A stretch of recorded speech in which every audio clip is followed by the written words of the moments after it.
네, 안녕하세요.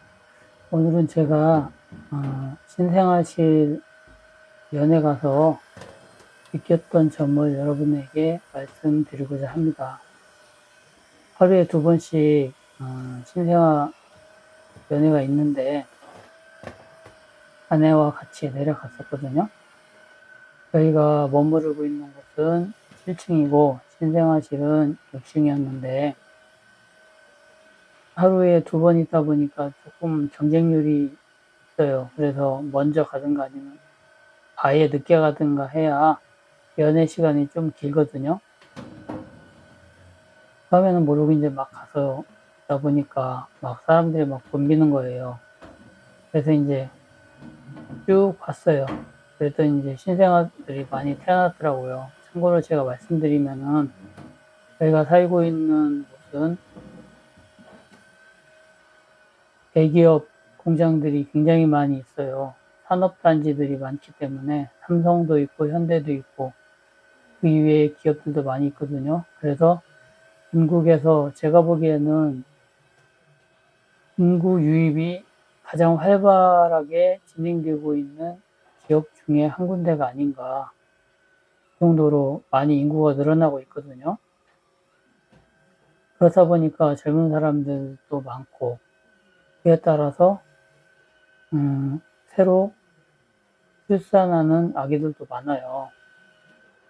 그게 이제 제가 산부인과를 가서 제가 눈으로 확인한 거고요. 좀 눈썰미가 있으신 분들은 아기 머리맡에 아기 엄마, 즉 산모죠. 산모의 이름이 적혀져 있는 것을 보셨을 거예요. 저희 안에 뭐 이름도 다 나와 있지만은, 저도 이제 이렇게 우연찮게 쭉 보게 됐어요. 다른 아기들. 그러니까 생각외로 아기 엄마들이 외국 분들이 굉장히 많으시더라고요. 그건 무슨 얘기냐. 국제 결혼을 많이 했다는 거거든요. 물론 저도 이제 그 당사자 중에 한 명이기 때문에 뭐 그런가 보다 하는데, 그 비율이 예를 들어서 10명을 낳았을 때, 제가 있을 때 제가 거의 한 6일 동안 쭉 지켜보니까 6, 7명 정도가 외국 분이시더라고요. 그러니까 한국 분들은 3명, 4명도 안 돼요. 그러니까 6, 70%가 다 외국 분들이 아기를 낳는 거였거든요. 물론 그 외국 분들도 저와 마찬가지로 대부분 남편은 한국 분들이기 때문에 그런가 보다 했어요. 역으로 말하면은 우리나라 사람들이 너무, 그러니까 우리나라 사람들끼리 결혼을 너무 안 낳는다. 그리고 또한 그와 더불어서 아기를 너무 안 낳는다. 그게 딱 느껴지더라고요. 그러면서 조금 심각한데 이런 생각이 좀 문득 들었거든요. 이러다가 한 10년 정도 지나면은 어떻게 될까라는 생각하고, 물론 지금은 우리나라도 뭐 한민족이라고 얘기하기엔 좀 어불성설인 면이 없지 않아 있거든요. 많이 이제 글로벌화가 되기도 하고 외국 분들도 많이 우리나라 와서 살고 있기 때문에 단일 민족 얘기는 사실 좀 맞지 않는 것 같고, 그거는 그렇다고 하는데 이 정도로 좀 우리나라 분들이 아기를 출산하지 않는 거에 제가 적지 않게 많이 놀랐거든요. 그런데 이제 그건 그렇다고 치고, 이제 3일째 되던 날 제가 이제 마찬가지로 아기 면회를 신청하고 내려갔었는데, 간호사가 아기 엄마 아빠한테 무슨 얘기를 하더라고요. 제가 듣기 위해서 뭐 들은 건 아니고 들리기 때문에 들은 건데, 출생증명서 관련해가지고 영어로 해드릴 건가 아니면은 그냥 한국어로 해드릴 건가 그걸 물어보는데, 남편분이 대답을 잘 못해요. 그래서 아니 왜 대답을 못하나 하고 딱 쳐다봤더니 남편분이 외국분이에요. 산모도 외국분이고, 이게 어떻게 된 거지? 그러면서 제가 좀 놀랐거든요. 이제 상황을 이제 조금 주시하다가 앞뒤 이렇게 앞뒤 이제 그런 거를 제가 지켜보니까 어떻게 된 거냐면은, 외국에서 이제 결혼을 하기 위해서 오셨잖아요. 국제 결혼은 이제 한국 분하고 결혼을 했겠죠. 했는데, 이혼을 하시고, 다시 이 여자분께서 외국 분을, 그 나라 분을 맞이해서 다시 결혼한 거예요. 그러니까, 쉽게 말씀드리면은, 뭐 이제 이런, 이렇게 비유를 해서 좀 특정 나라 분한테는 죄송한데, 예를 들어서 베트남 여자분이 이제 한국 남자하고 결혼했어요. 결혼을 해가지고 한국에 와서 살다가, 뭐, 이러저러한 이유로 인해서 이혼을 했거든요. 이혼을 하고 났는데, 그 여자분이 이제 한국 국적을 취득을 했어요. 하고 나서 이제 그 이후에 이혼을 한 거죠. 그러고 나서 다시 이제 어떻게 됐냐면 한국에 이제 우리나라 산업 연수생들이 많이 있잖아요. 외국에서 넘어온 그 연수생들 중에서도 이제 베트남 분들도 많이 계신데 그분들을 만나가지고 결혼한 거예요.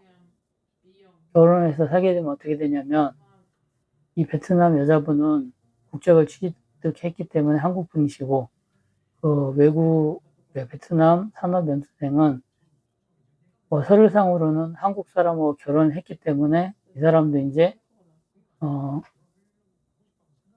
어느 정도 뭐 산다든가 적당한 그 자격이 되면은 영주권을 주게 되거든요.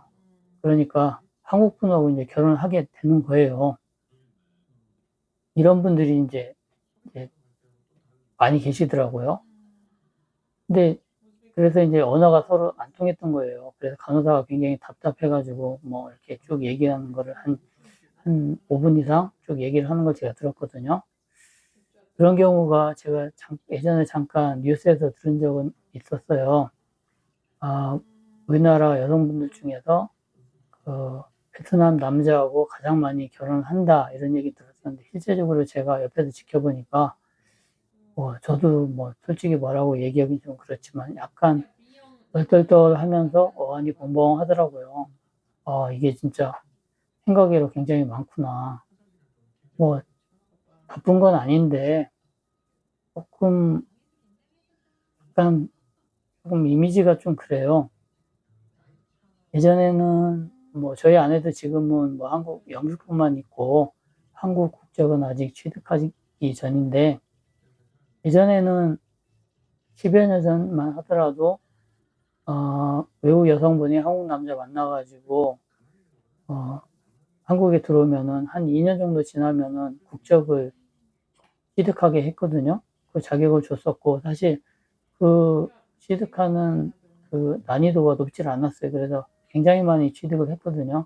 지금은 이제 그 난이도가 좀 높아져가지고 쉽게 그 국적을 내주지 않는다 그러더라고요. 저희 아내도 좀 준비는 하고 있는데 지금 좀 실력이 안 돼가지고 좀 뒤로 계속 미루고 있는 상태고. 그러니까 이제 제가 유학을 하면은 눈으로 보기에 생긴 거로 봐서는 외국분하고 외국분이 만나서 결혼을 한 건데 아기는 한국 사람인 거예요.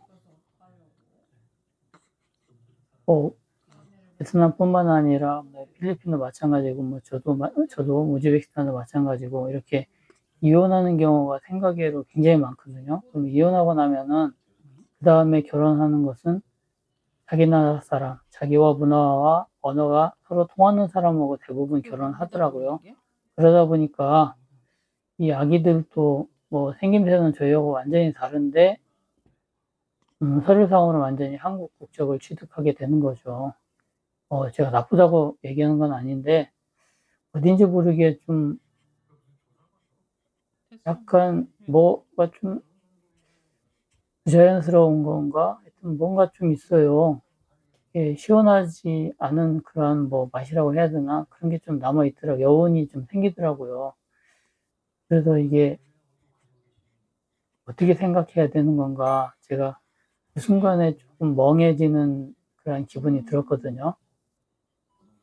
뭐, 여러분들은 어떻게 생각하시는지 모르겠지만은, 뭐, 저도 이 정도인데, 유나야, 한국 짬뽕이 조금 사람하고 더 이쪽으로 해봐. 같이 한국 사람들끼리 결혼하신 분들이 생각했을 때는 됐어. 저보다 좀 충격이 더 크지 않겠나 하는 그런 생각이 좀 문득 들었습니다. 됐어. 오늘은 제가, 신생아실에 가서 잠깐 뭐 겪었던 그런 에피소드에 대해서 좀 말씀드렸고요. 그러면 다음 시간에 또 다른 내용으로 찾아뵙겠습니다. 또 꺼. 시청해주셔서 감사합니다. 안녕히 계세요. 미안해.